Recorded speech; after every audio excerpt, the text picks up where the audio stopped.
Hello, Muscatine, and welcome to Muscatine in Focus. I am your host, Brad Bark, the mayor of Muscatine, and today we have two great segments, and I know I say great segments every time, but these are good segments today. So first, we're going to be focusing on Rockin in the USA, which is a concert that's coming up actually this Saturday, so we're going to be talking about that. And then soon after that, we'll be introducing MCSA New Beginnings Gala. So without further ado, I want to welcome the gentlemen to my left and to the right. Everybody knows these faces, which is pretty cool, and our cool poster in the back as well. But just want to kind of touch base on who you guys are, what bands you represent, where you're from. Just kind of talk about history of maybe when each of the bands started, and we'll just kind of just start talking about that. So we have Mr. Mike over here to the right. Yep. What band do you represent? Roadside Circus. All right, Roadside Circus. So how long have you guys been playing it as a band? 4 or 5 years. 4 or 5 years. Very cool. And where's everybody from? Right here in Muscatine. Right here in Muscatine. Yep. That's pretty cool. And out of all the people that are in the band, what do you play? Bass guitar. Bass guitar. Yep. If you could just talk about each person on maybe where they work. Okay, well, I own Ritchie Sound and Lights, which is also a sponsor of this event that we're talking about. We got George Zames, plays guitar. He owns Geo John's Pizza down on 2nd Street. He's actually right there to the right. There Look he at is. that. Yep. Scott Berlin, which him and his father own Berlin's Pro Shop at the bowling alley. And then my brother Lenny Ritchie that works at GPC. Very good. Very good. So you guys have been playing for some time now. What kind of music do you play? What do we expect to hear on Saturday? Rock is hard rock music. There you go. Hard rock music, yep. And just to kind of back up, so again, March 11th, this Saturday from 5 p.m. to 10 p.m. at the Muscatine Armory, which will be just right down the south side. There's the poster right there, everybody. We have a couple posters. And first of all, I just want to say thank you again to all of our sponsors who have been very generous with their donations to sponsor to make this happen. Thank you to Capone's. I'm extremely excited to have another one of those chili dogs. They're really good. And I'm going to come over here to my left. Jimmy. Yes, sir. Who are you? Who do you represent? What's your band? And talk to me about your band members, please. Well, the new band is Zero Dark 30. Obviously, a lot of people know me from Blind Alley, which is no longer. But Zero Dark 30 we started about 2 years ago. Davis Birch plays bass and is doing some backing vocals. Scott Haney is the drummer and does backing vocals. George Zames. We kind of share one musician there. That's right. Yeah. George does backing vocals and guitar, and I do. Look at that guy right there. Look at that ugly guy. All right. And I do lead vocals and some guitar. So earlier, before we got on air, how many years was Blind Alley?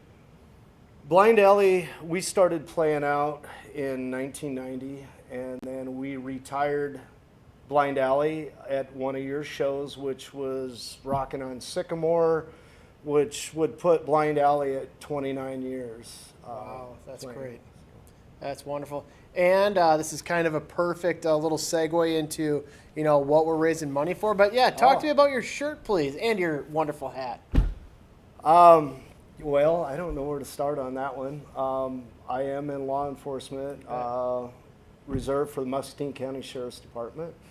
And it's been a passion of mine for a long time. I got into that about 6 years ago. When you'd contacted me and go, well, you're the only law enforcement officer that plays music, and you got to do this. And I'm like, you know what, I'd be honored to do that. I am involved with Shop with the Cop every year, and we'll take out. Sounds like something Brad would say. Yeah, you got to do this. I'm like, take no. You know what? Yeah, I compel you to do this. No, I'm just kidding. I'm honored to do this. I got into law enforcement because my community. I'm born and raised in Muscatine. Got involved in music in junior high. Mike and I played in bands right out of high school. Been in Fifth Avenue together, you know, there was Foreplay and Bad Attitude and Fifth Avenue and Blind Alley and now Zero Dark 30 and Roadside Circus. We've played together for years and years, but with law enforcement, I just, my community I care about. I've always been a very caring person. And so I wanted to give something back to my community and help out, you know, natural disasters, whatever, good things and bad things. So the Shop with a Cop came around and I'm like, absolutely. You know, there's underprivileged kids that don't get the full opportunity to experience some things and might be short on, you know, school supplies and so on and so forth. And so, yeah, if there's something else that I can give, I'm willing to give it. Well, and we appreciate everything you do to keep our community and our county safe. So, Thank you. yeah, thank you for everything you do. And before we get to Mr. Seright over here, who are you? Brian Chick. How are you, Brad? Doing good. So, Brian, you know, it's been great. You know, it's 2018. Yeah. We were chatting and kind of Basement talking about getting a big fundraiser going, and we had our band, the Poor Boys, and first impression the first year. right. Didn't know what to expect, but it had a pretty good turnout. And then we're like, me and Brad's thinking, let's go bigger and better. That's what we always do. Go big or go home, right? Yeah, so then we planned year 2, and what exciting would it be to put Lefty and the Spinners back together and Blind Alley, and everybody kept telling me no right in the beginning. So we said, Now look at that picture right You're there. a rock star. I don't know about Now that. that picture I've seen many times. You know, Rock it's- star profile there. Yeah. yeah. Brad picks on me about that one. It's a good pick. But Yeah. we kept bugging him and finally got the phenomenal show. But how do you ever top year 2? Right. That's You what were we always try you were to do. pretty relentless Yeah. that year to get towards you guys and Thank goodness. to Blind Alley. So, Yeah, it it was fun though. And trust me, every year we're going to top it again. Blind Alley's still in my head. Well, and this is just a nice little segue. You know, you contacting, you know, Lefty and the Spinners. So Yep. yeah, Yep. you want to touch on I that? talked to Paul maybe for 2 months, back and forth, yes, no, yes, no. And finally when Paul said yes, I never contacted him again. I just advertised it, so he couldn't say no again. So. But what a phenomenal event that was, and just seeing him on stage again. You know, last time I seen him was when I was a kid, so It was a pretty special. it was a event, special yeah. event, and I Absolutely. Very much so. think it had a lot of meaning There, to look everybody. at that. Yep, That's there you go. That's what it's all about, right there. People coming together. That's a day I'll never forget. Yep. So, yeah, this is great. Going bigger. We're gonna go bigger this time. Yeah, exactly. We're gonna have to have people being dropped off by helicopters Yes. next year, right? And we're at the Armory. Well, and Right, look we're at at the armory, right? We got the tanks and the equipment. if, There you go. There you go. if anybody's going to be flying in for this show, they can just drop their plane Yeah. right there at the airport and walk right over Absolutely, to right. the armory right there. That's how the Spinners will show There up. you go. Yeah. Yeah. Probably. Don't take a helicopter. It's liable to be the short bus. Well, well, welcome, Mike, and yeah, if you want to talk about Thank the you, group, Brad. the Spinners, and you know, it's a tribute, but yeah, take it away, sir. Well, I mean, I think everybody knows the history because there was enough, publicity before when we did the one in 2019. And all of us, the 4 of us especially, will forever be thankful to you guys for asking and putting it together, because it got the 4 of us back together. And as things happen, everybody drifts apart. So, we appreciate the fact that we did that. Lefty and the Spinners started, there's some scary pictures. But started in 1970 with Scott Hendricks, and I started in 78. I played with Wayne, who's down there in the middle in the picture on my left, since 1966. We've been in a band together. And by the way, that's the So- same guitar in both those pictures. I did not know That is that. It is. He That's still true. has it, It's yeah. not, Oh wow. So it's been, it's been really, really important to us. And now with you guys doing this. Here we are again, even though sadly we've lost 2 members in that period of time.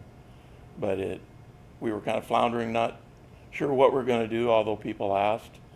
And thanks again to you and Brian.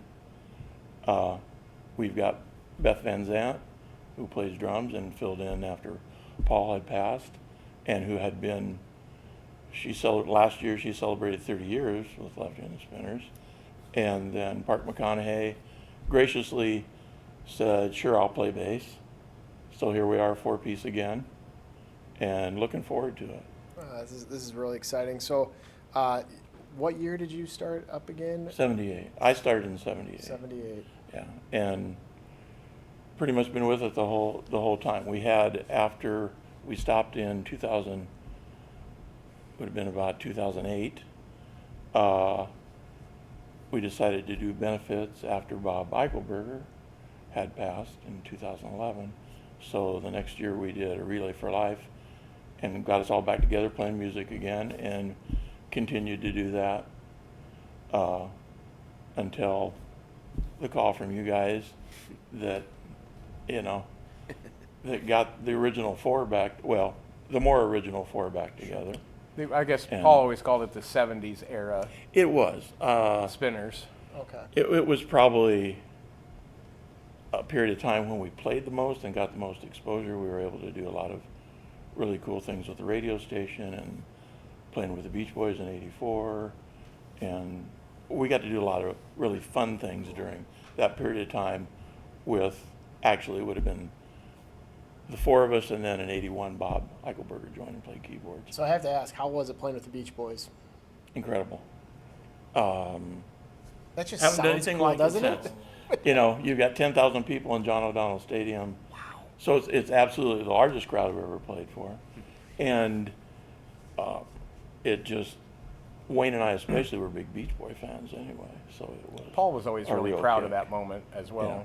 Yeah. It was a real, and it came from our association with Jim O'Hara, who was at Kick Radio then, and Spike Odell. And, he came down to a benefit in Muscatine at the Moose. And then the next thing we know, we got some calls to do things that the radio station was promoting, and that turned into the Beach Boy thing and some other things like that. So it was, very cool. It's amazing. Very cool. It's just amazing how everything works out. It's just set up perfectly, and you guys were elected into the Hall of Fame as well. We were very fortunate to have that Kind happen. of a big deal, right? That's great. It is. Yeah, I think that's It is. wonderful. Some very nice people. You have to have somebody,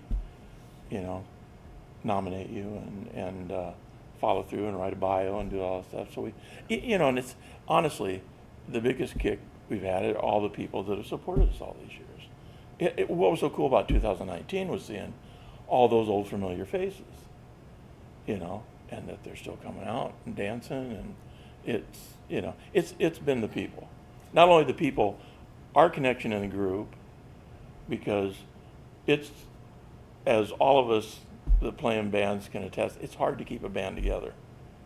So the fact that we were all very close, for all that time too. People talk about a marriage being difficult. And I always tell people, I said, try keeping a band together. It's like married 5 or 6 times, and somebody's got to be the head babysitter and the patcher up person, because we have differences and stuff. So Yeah. it's always. Yeah, it's and especially when we kept the kind of the core group, together, and it was just, meant a lot to all of us. It really did. So, guys, you guys are very special in our eyes, and here once again, you give us a reason to keep making music and stay together. So, Mike, I'd like to say something. And Okay. when I was just a little kid and Mom and Dad would take me, I always was interested. I get in trouble in first grade singing into a box fan. Jeremiah was a bullfrog, the teacher kicked me out of class or something. But Mom and Dad would take me somewhere, and you guys would be playing, and I'd always looked at you guys, and it was just so amazing. And I always wanted to be like you guys, we had fun. I mean, we didn't take ourselves too seriously, but we always had fun. And I've had more people tell me, you know, it just looked like you guys were really having fun up there. You know, and that's what keeps you together too. It was fun. There wasn't any drama. And in 2019, there was many people. I mean, I remember Brian and I were standing by the building, just kind of looking like, this is just amazing. The amount of people that were up there just twisting and just, I mean, singing and dancing, it was really cool. Mm-hmm. It was really cool, and they were really excited to see you guys back again. Well, we really appreciated that. That was, You remember Yeah. we auctioned off the shirt, was okay. and that was fun too. That's And right. you guys all Yeah. signed it. That's I think Yeah, they C.J. Ryan ended up Yeah, buying Yes, that. he did, Yeah. yeah. So yeah, you guys mean a lot to the whole community. yeah. It was fun. Oh, and we wouldn't have kept together all those years and playing if it wasn't for the people coming out and supporting us. Right. So we owe a big debt of gratitude to them too. Well, anything else you guys want to share before the big concert on Saturday? Any last thoughts at all, or? I mean, the only thing I say, maybe if we get Hoover to sing Jeremiah Was a Bullfrog before we close this. Gotta In get a a box fan. fan. We're gonna Gotta get a fan too, because In a box I'm not fan. gonna do it. And what was the song that you tried to get me to start singing? Bark at the Bark at the Moon. I mean, last name. There you go, Mike. that's what we should No, try to I'm do good. is I'm Get good. Mayor Bark up on stage. the most donations. We'll have a thing on the stage, and I think if we can raise like $500 in there, we could probably get Bark up there singing that. Well, if we put, There if you we put a go. dollar amount on it, if we get up Yeah. to a certain amount, then he's going to do it. So Yep. Wow! Wow! Yeah. With Oh. with the USA Chad, TikTok. we'll cut that part out. I'm just Just kidding. created a new fundraiser. So another cool thing too, I know I saw some pictures of some of our law enforcement up there. I know that we all back the blue strongly, but one of the things is that, do you remember in 2018? Last thing we'll talk about, I promise. But in 2018, you had Whitney Pena. Do you remember Whitney Pena? Yes. She got up on the stage in full uniform, and she was singing the song "Zombies" by Cranberries. Yep. And she did great. Amazing. She did Wow. great. Great She's vocals. actually going to be there to sing the national anthem to kick cool. off things, and she's really excited about that as that's well. cool. So, guys, I thank you guys so much for doing this. This is year 3, basically. We had for the whole having us. COVID thing, but You bet. thank you guys so much, and what a great opportunity to get back to the community. So I great. appreciate everything you guys do. come on out on Saturday and have some Absolutely. fun. Support a good cause. So good March time. March 11th, this Saturday, doors Get open. in at 4. Get in right at 4 o'clock, and we're going to be 5 o'clock to 10 p.m. of just having a blast. We want to see absolutely everybody beer. out there, and let's pack the place. We're going to pack the place again. Raise money. Raise money. There's going to be food there. It's going to be for a good cause. So thank you guys so much. And And it is free admission, right? it's free. It's free admission. Yeah. And free so beer? Yeah, Everybody knows. free admission and everything. So Yeah. echo, no. But no, thank you guys so much. And the next segment, it's gonna be packed now. And now next segment is gonna be MCSA coming in to talk about the gala, and look forward to seeing you guys. Thank you. Thank Thanks, you. Brad. You guys.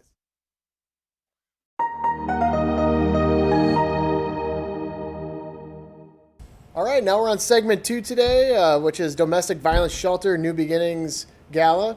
And to the right, I have three people that are going to be putting on a great show, and they represent MCSA and also New Beginnings. And we're just going to start right here. Can you just tell me your name and title and who you represent? Sure. My name is Patti Morrison, and I am a committee member on the New Beginnings Committee. I've been on the committee for about 4 years now. This will be my second fundraiser because of the COVID. We skipped for a couple of years. I also am a small business owner here in Muscatine. I own new Good Karma Jewelry and Bead Studio in Muscatine, and we support the domestic violence shelter also through donating proceeds from our business. So we'll be going out to lots of other businesses and also asking for donations for the committee. And I help serve on it. We do our meetings, our basket nights that we put things together, and just the overall general coordination of the event itself. Very good. Hi, I'm Judy Yates. I'm the MCSA Domestic Violence Shelter Manager. I've been with the agency almost 26 years, and I manage and oversee the day-to-day operation of the domestic violence shelter, and New Beginnings is a huge part of our budget, and it's a huge part of us being able to keep our doors open. So we're very fortunate to finally be able to have it for the first time in 3 years. It's really important that we have a good turnout, and our community is always wonderful and great at supporting us and rallying around to keep this resource open for us. Hi, I'm Katie Kelly. I'm the program director with MCSA. I've been with MCSA since April of 2021. I've been the program director for about the last year or so. I'm really excited about this New Beginnings Gala because it's my first one that I've attended. I'm super proud of what Judy does for our community at the domestic violence shelter. It's such an important asset to our community, and I'm super excited about this. You know, one thing, just the segment we had before, and then what I'm hearing now is, with COVID, it just kind of stalled so many things. But doesn't it feel good just to get back out and about and, do life and socialize? I just very thankful that, we're to that point. So what is New Beginnings, and when did it start and why? So New Beginnings started, about 21 years ago. We were asking for donations in the community, and I came across a couple of ladies that had gathered some things for our shelter, and they said, but what do you really need? And I said, we really need to keep our doors open. We're grant funded. We can't charge for our services. All of our services are free and confidential. So we don't charge the clients rent. We don't bring in any income of any kind. We really need, money or ways to keep our door open because we worry every year with the grant cycle. And she said, let me do some thinking on that. And a couple weeks later, she got back to me and she said, I think me and some of my friends are going to have a fundraiser for you to raise money. And it started from there. It was completely community ran, community thought of. They planned the whole event. Us as staff and had some volunteers and stuff help out. And over the years, some of those people have dropped off from the committee, and we have, got new people on the committee and that continue to stay with us every year. So that's how it started. It started because our community cared about the resource that we have in our area, and did not want to see victims have to go someplace else or not be able to leave because they didn't have a place to go. So that's how it started. How fortunate are we, though, as a community? We Muscatine are. is so fortunate. Just the giving that has been being done for years, right? For And all agencies. I mean, we are so blessed in Yes. this community. I mean, our Humane Society, the food pantry, just so many things that the community really cares about. And I know that sometimes they might get tired of hearing about, oh, they just want this, or, now somebody else wants something. But, there are some services and some resources that once you lose them, they're gone for good, and you'll never get those back. Yeah. Yeah. So the event coming up, what can people expect at this event? Well, we're going to, it starts on the 15th, April 15th, 5:30 to 9:30. And when you come, you have to register. Tickets are $75 per person, or you can sponsor if you're corporate or a company that wants to sponsor. You can do a sponsorship at different levels, and then you get seating depending on the level of that sponsorship. So when you come that evening, you check in. There's going to be a champagne welcome. We're trying to get someone to have some music, whether it's some live music, just to welcome everybody there. We'll have a dinner as well, hors d'oeuvres and dinner. Everybody will sit down and have their dinner. There'll be all kinds of silent auction items. We put together baskets, theme baskets for all kinds of different things like pamper yourself, or a barbecue, or Dog basket, cat basket, kid basket. yeah, all kinds of different things together. And so then you can peruse the tables. I think we had about, how many baskets last time? I want to say 75, 80. There Yeah, was a lot. there were a lot of baskets. So It's big. yeah, you go and you get your drinks or whatever you want to do, and just kind of have a little social time then to look around at what they're doing. There's then the dinner there. It's a buffet dinner that we're going to have. Then there's going to be a program, and we're getting a speaker as well, a survivor of domestic violence, to be able to come and speak at the event. That's always very, very moving to hear their stories and how they've improved themselves and gotten their life together again. So we do that. We have a live auction as well with some big items, some jewelry, some trips, some different things going on there as well. So there's a lot of live auction. We have a grid, so there'll be there's a fire pit that we're going to have on a grid, and hopefully a barbecue grill, working on that. So then you can do the grid. We have tickets, 50-50 yeah, tickets. 50-50 tickets, so you can do door that. prize tickets. So And then, of course, we'll be selling our blooms, our Yep. Isabel blooms that Oh yeah, those are so that's, cute. that's really nice. they're a limited edition from Isabel Bloom. They make them special for us. They have a special finish on them. Purple is for domestic violence. So they're limited. You can get the gnome in other colors, but you'll never be able to get it in this purple again. Excuse me, it's specifically for us. And then, and the back of it has a flower on it. We are only able to order and sell up to 400. I know we've sold 200 so far, and we've ordered another 50. They're for sale at MCSA, and the proceeds stay local. They stay with us, and they're $35. So it's the 6th year we've partnered with Isabel Bloom, and every year they do a different one for us with purple sparkle or purple on it. And they are collectors, and people really, really do like them. They'd be great for Mother's Day, Easter, graduation. We'll have those for sale that night as well. Okay. And this year, there's a lot of different ways to pay for it. You can pay for those in cash, check. You can use our Square for credit card. We also have Venmo and PayPal. Just come on into MCSA, and we'll hook you up with a gnome. Yeah.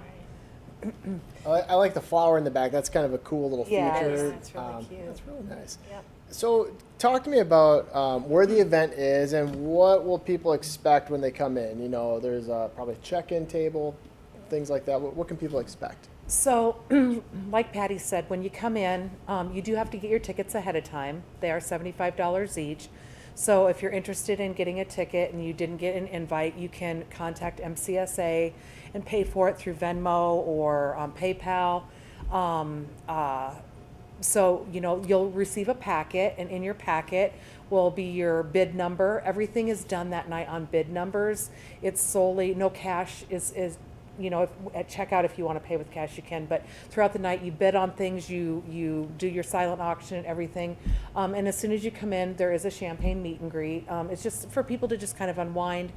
Even though domestic violence is a topic that people feel is very private and shouldn't be talked about, we are trying to bring awareness to that, but along with the awareness, we are also want people to realize that it's a fun evening. I mean, it's a serious topic, but it's a fun evening for people to come together and to, see people that they haven't seen for a while, and to bid on some great baskets and, prizes and things like that.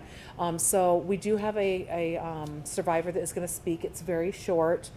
So most of the evening is done, just with, laugh and fun, and, people going in and out of the bar, and, the food is up until 9 o'clock, and we're having desserts by Let's eat? No. West Hill Cakery. Cakery. They are sponsoring, and they're doing all the desserts for us. So, people just kind of mingle throughout the night. It's really relaxed. It's really fun. And then we have certain times throughout the night that we pull baskets, or we, do the 50-50 drawing, or the live auction. And it's a lot of fun. People were really disappointed in 2019. We had sold tickets, and we had started getting things to make baskets, and about 2 months beforehand, we had to make the decision to not have New Beginnings, because that's when COVID hit. Mm-hmm. And, there's about 215 seats available total. And so we had to make the decision not to have it. And then the next year, it was still like, better not have it yet. And then last year, we probably could have had it, but we were still a little worried. Numbers were starting to go up a little bit. So this is the first time we've had it in 3 years, and it's much needed. And it's at Geneva. Oh, Golf Geneva Course. Country Club, yep. good. They, That's a nice area for an event. It isn't is. Beautiful. Yeah. It's beautiful. you know, and they always do a great job, you know, helping set up the tables and everything. So, yeah, it's April 15th. Just remember tax day. I guess we could have picked a worse day to have a fundraiser. No, that's a good day to for people celebrate. that- Champagne. but it is April 15th. Yes, Okay. it's always in April, but that's the date that was picked last year for this year. So it's tax day. And Yes. Tony Tone Lockstone, he is our MC. Everybody knows Oh, Tony. that's So perfect. that makes a party right there, really. Yes, it Yeah, does. he keeps And- things moving. Oh, he does. He's wonderful. Yeah. He's the one that helps pass out the champagne and greet everybody when they come in. That's perfect. So that role was made for him. Yeah. That's great. He's a wonderful. supporter. He's a huge supporter, just here, Yeah. and then also just everything he does. Yeah. So another question is, how much money are you guys hoping to raise for this event? If you had a goal. Well, typically, New Beginnings brings in somewhere between 60 and 80,000. That's wonderful. It's a huge part of our budget. You know, our shelter is staffed 24 hours a day. We have security there. The location's confidential. And, you know, even though the building is owned by the Welfare Association and we get to use the building for the purpose of a domestic violence shelter, it still costs to keep it staffed 24 hours a day. But that's one thing that is really important to clients when they are leaving a unhealthy or life-threatening situation, is that there's somebody there around the clock that they can either talk to or to keep an eye on them, so that, you know, if their offender's looking for them. So I'm sorry, I forgot what your question was. One of the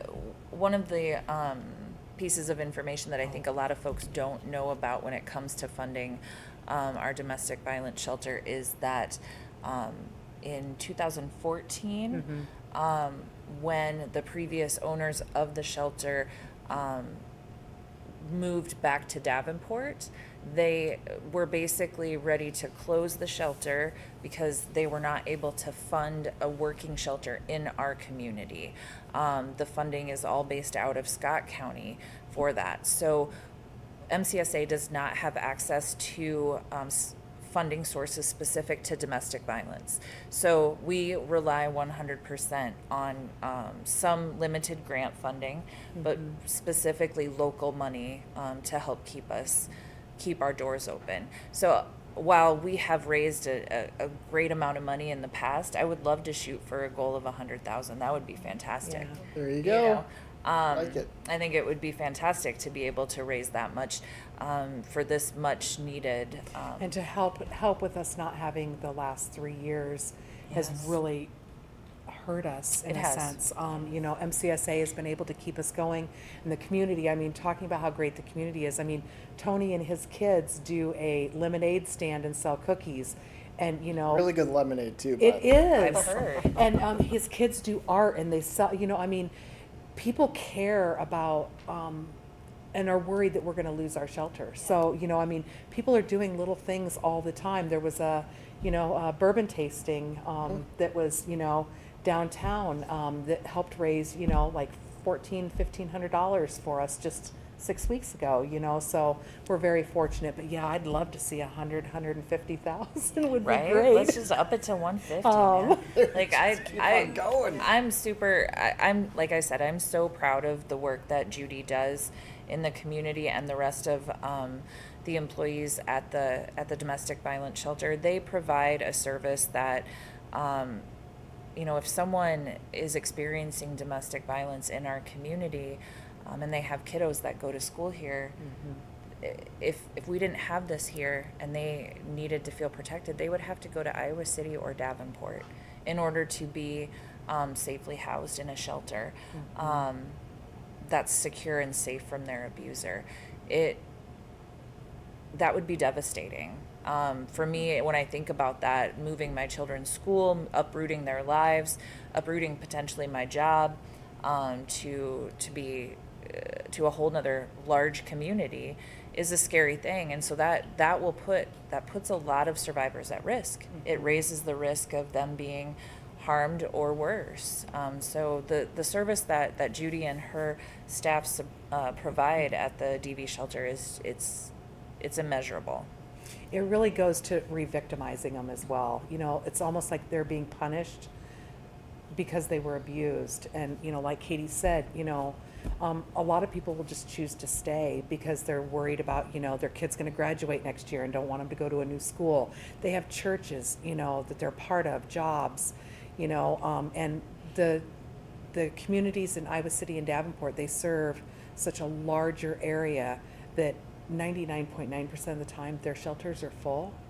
So they probably wouldn't even be able to get in there.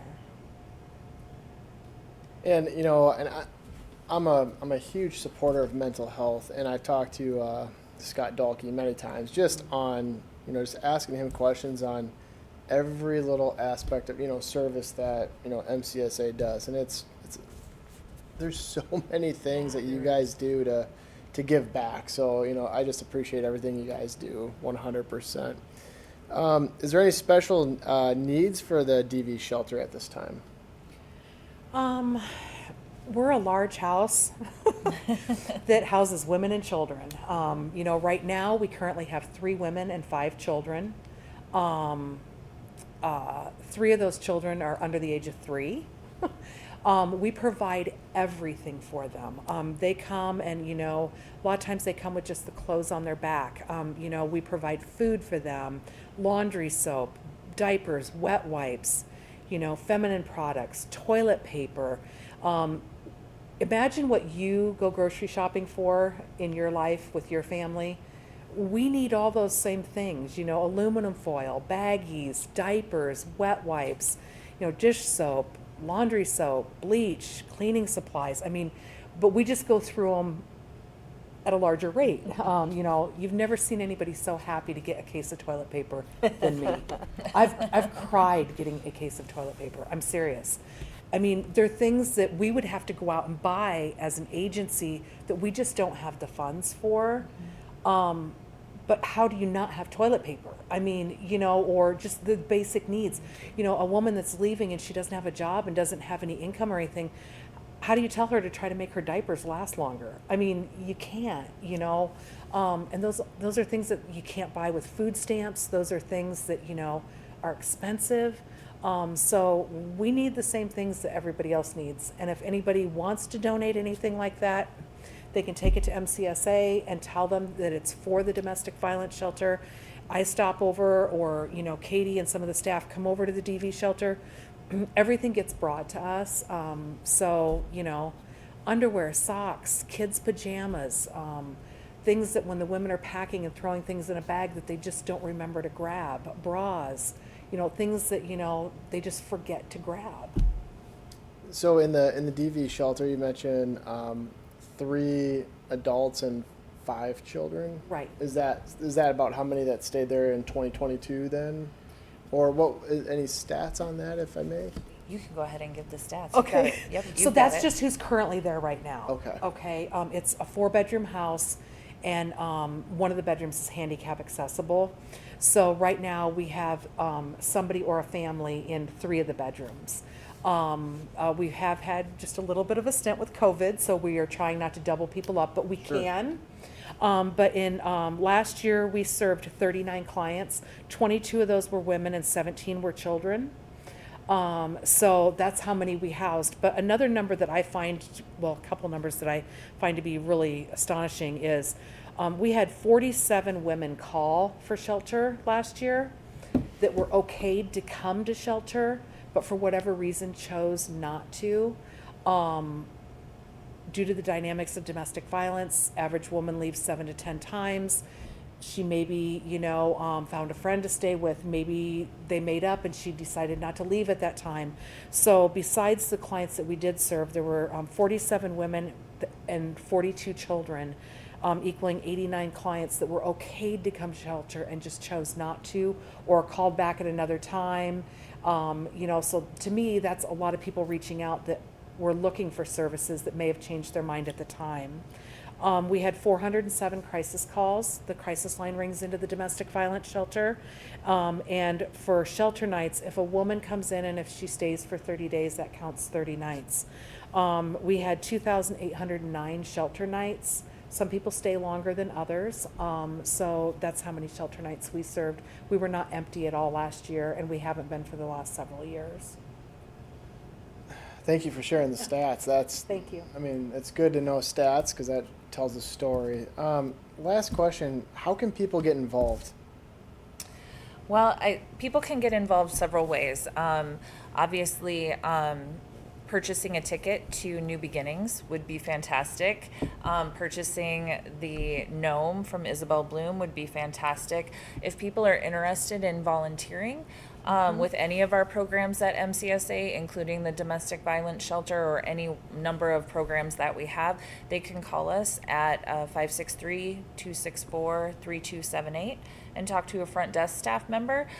They can let us know which program or if they have an interest, we can help direct them to the correct program for them to volunteer. Also, we're consistently posting needs lists on our Facebook page, at our MCSA Facebook page.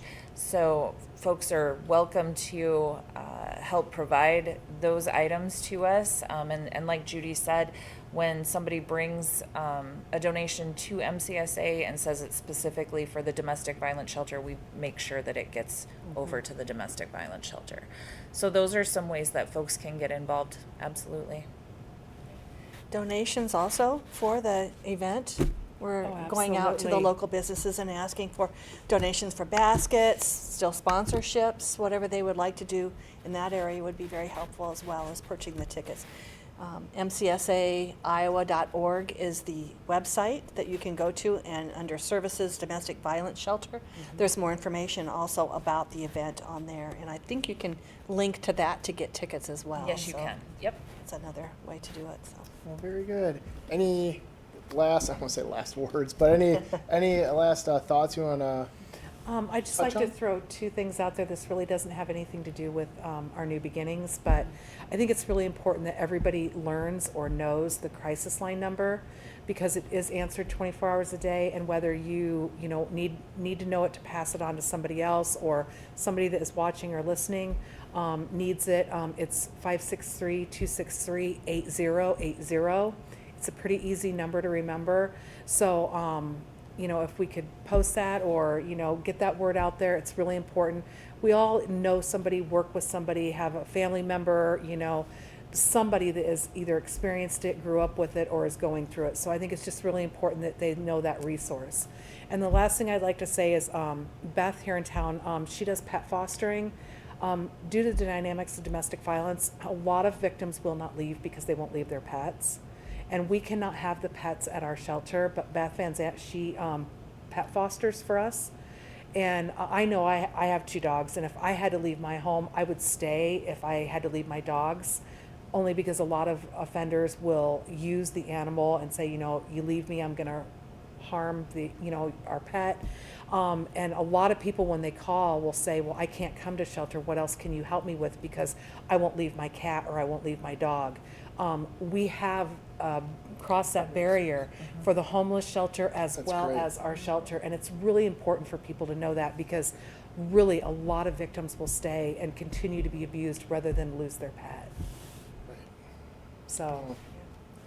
And it's so refreshing to hear at the event, hear the stories of a survivor, of how they have, overcome these obstacles that they've had in their lives, some terrible times in their life, and with the resources that they've been able to have here at the domestic violence shelter, and to better their lives and to move on to more safer places. It's just really inspiring to hear those stories, those success stories. Yeah. Judy won't toot her own horn, but the amount of people who have benefited from meeting Judy and receiving services from her shelter is overwhelming.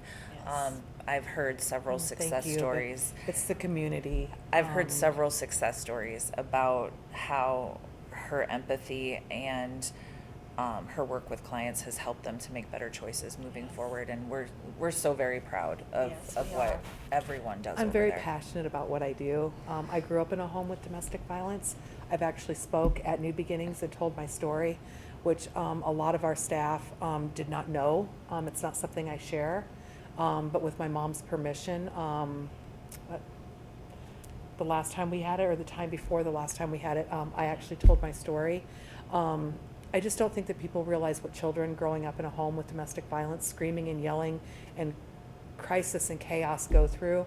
And, I know that, at some point in time there may come a day where we can't have our shelter doors open anymore, but I don't like to look towards that because I just can't imagine what our clients would do if they didn't have that option. Myself and many of the staff have been there for over 20 years, so we're very dedicated to helping women and children, and we're saving lives. Well, I appreciate everything you guys do. This is just another amazing event, part of this series that we just talked about today. But thank you so much for showing up to the show. And well, Muscatine, there you have it. You have 2 events coming up, both for absolutely amazing causes. You have the first one, Rockin in the USA, which is March 11th, this Saturday, 5 p.m. at the Muscatine Armory. There we go. Thank you, Chad. And then also on April 15th, also known as Tax Day. Yes. Thanks for reminding us. And that starts at 5:30 at the Geneva Golf Course right there. And amazing causes. Just another reason why our community is amazing. We care, we have hearts, and it's just, this is wonderful to have people that care about each and every person in our community. So thank you, Muscatine. We'll see you next time. And remember, be your best.